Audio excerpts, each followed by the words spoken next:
Добро, денеска во рамките на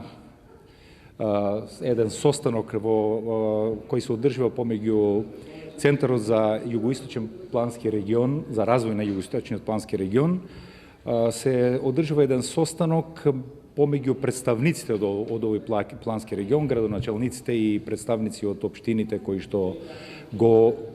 сега во оваа состојба го менаџираат или работат со решавање на отпадот и со депониите во нашата општина и во нашиот регион. Еден горлив проблем кој е почнат веќе, еве на моје задоволство се подмрднува, би кажал, од една точка која што еден извесен период можеби мораше да се припремат некои елементи за да може да тргне. Еве денеска имаме конкретно еден состанок на кој присуствуваат представници од Министерството за животна средина, од Министерството за финансии, представници од Европската банка за обнова и развој и она што е најважно, една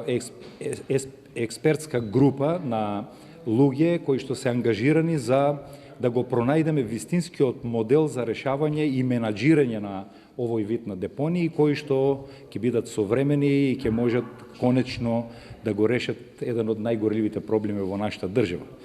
Мислам дека еве во текст се некои конкретни размислувања, се сослушуваат сугестиите и размислувањата на представниците од сите општини за моделот кој што ќе го избереме, како ќе биде финансиран и што би значило тоа како импликација кон нашите сограѓани. Јас конечно се радувам што ова тргнува во еден правец на решавање и се надевам дека по она што го слушнав и оние рокови кои што сега предмалку ги слушнав од овие експертски групи од представниците од соодветните министерства и Европската банка, има кратки рокови кои што ќе дадат една динамика на решавање на овој проблем.